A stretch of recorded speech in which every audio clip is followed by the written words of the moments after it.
my name's Cam. I am from Distorted Views, and we just released a new song, Interference. It's out now on all the stores, Spotify, YouTube, and all the good stuff.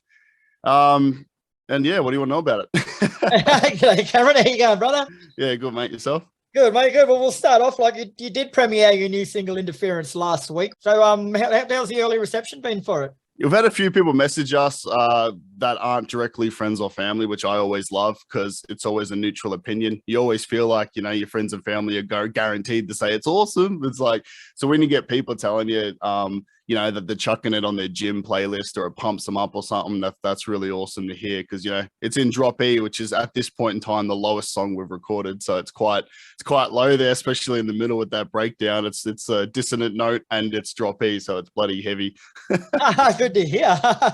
So tell us a bit more about the song from a musical point of view, bro, and what you're going for with it. Yeah, so essentially we wanted to blend like drop low tuning stuff but still have some sort of melody in there and not just be constant chugs, because as much as we all love the chugging and that heavy part, it provides more dynamics when you're, you know, create those more leads and stuff. And it was originally meant to be dual guitar and stuff, but now I'm just going to use a pitch shifter, being that I'm the only one playing it now. But yeah, in regards to the song, man, it's just something to hype you up. You know, it's about that attitude of, you know, whatever you want to do in life, not letting anyone try to say, oh, why are you doing that? You should be doing this. You know, that's why one of the lyrics is like, you push me, I push back. That's the way it'll be. It's like, it's got that grit to it, but at the same time, it's got that, you know, melodic element as well with the lead lines and stuff.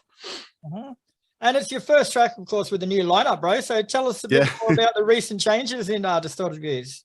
Yeah, so essentially we've had some dramas, which you'll be able to hear about in our podcast because we do a potty, which you yourself were a guest on. We've sort of just been chopping and changing members a lot and just trying to find people that are on the same sort of wavelength as us. And we just sort of figured that the three-piece we have at the moment, which is myself, Jordan, and Zach, we just click really well as a band. We're really gelling, and we really want to play shows. And the whole reason we didn't play all of last year was because we just kept trying out guitarists, and they just kept saying, you know, whether it's we're too committed, and they just don't think they'll be able to commit as much as us. And it was all lighthearted and all good feelings. Definitely no drama or nothing. Just couldn't really find anyone to gel with at this point in time. You know, how frequent we want to rehearse and write songs and release, and everyone sort of picks up the slack as much as they can. So now we're a three-piece. I'm still doing vocals, but I'm only doing them in sections where I can play guitar at the same time and do a vocal. Zach is the new bloke. You would have heard him on Glitch. If you guys have heard Glitch, he's also on Interference as well, but obviously those songs were written before he was in, so he's not as active. So in our new stuff this year, he's going to be a lot more active up front. And yeah, Jordan on drums as usual. Oh, so how's the sound of Distorted Views going to change at all, do you think? Yeah, man, it's pretty cool actually.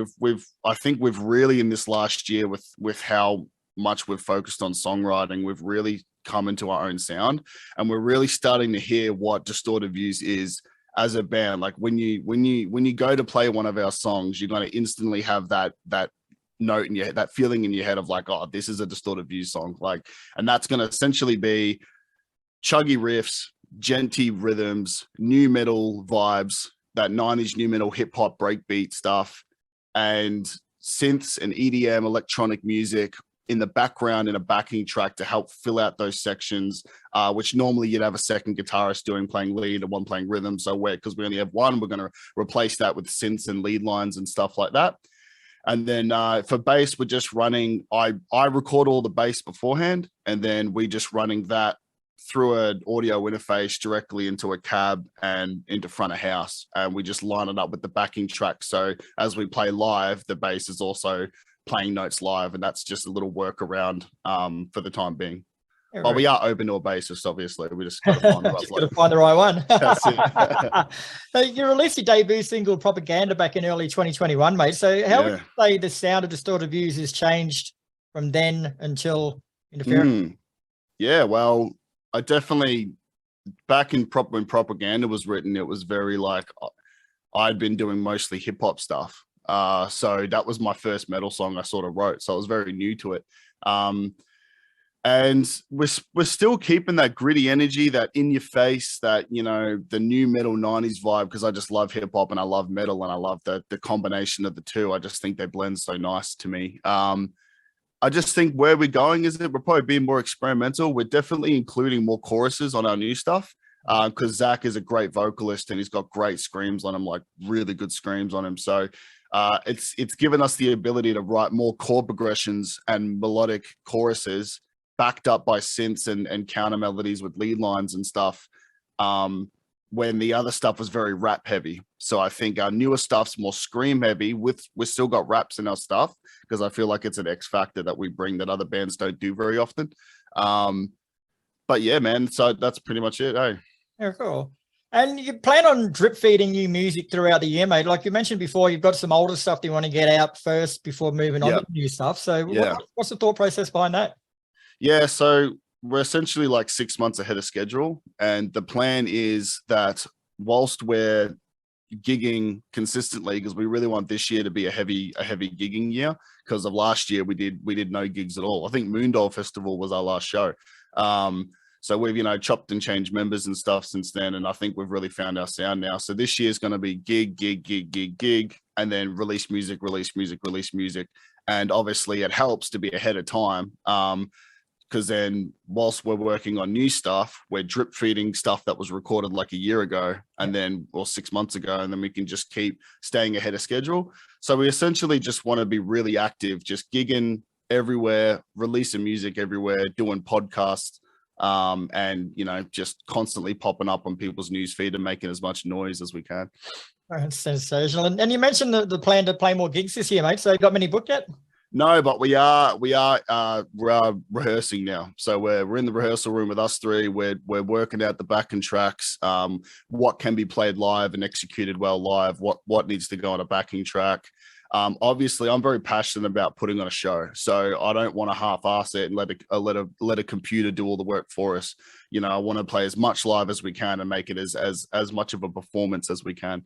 I got a foot pedal now, so that's pretty cool. So I'm switching on the Axe FX 3 is what I use, and then you know, I'm tap dancing with my foot pedal and going between different tones and different gains and different reverbs, and so I've got to do all that whilst playing guitar, whilst doing vocals. I'm like, I'm bloody, yeah. So I got to get good at that first.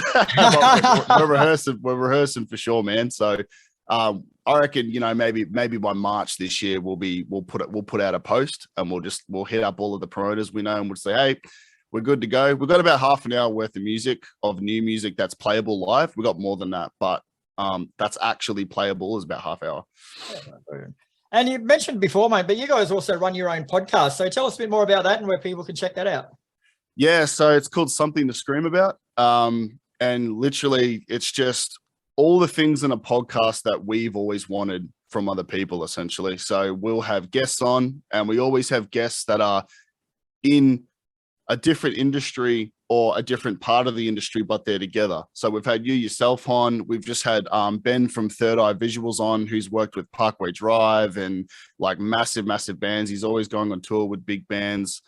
We've had Jaden from Stepson on, bands that are signed to labels, but then we've also had local bands. We've had Luke from Void Matter on, and, you know, so it's not, we just try to get as many guests on and talk about the music industry, the scene, behind the scenes, work ethic, things you've learned along the way, just stuff that's interesting to us that we'd love to hear people's perspective on. And then there's also silly episodes where we talk about ghost stories and shit. So if you like that too, it's there as well. So yeah.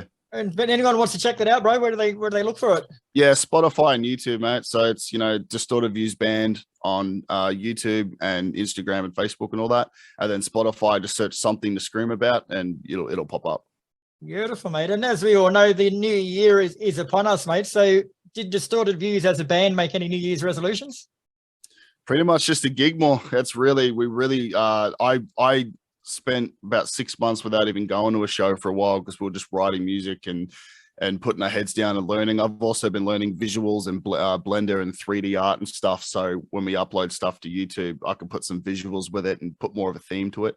But yeah, I went to one show and then that just lit a flame under me. I was at the Bright Side in Brisbane and I was just like, man, I missed this. I missed the just people headbanging. It was packed. Just yeah, we want to get back in the scene again and just start playing again and just, you know, like having a beer after the show and watching other bands play. Just I miss that, you know. So definitely make some noise, make waves this year. That's our plan. Beautiful, Cameron. All right, well, thanks very much for your time today, mate. Always a pleasure speaking with you. The single Interference is out now, and it's the typical cracker from Distorted Views, and I look forward to hearing what you come up with the new stuff, brother. Thanks, mate. Appreciate it, guys. Cheers.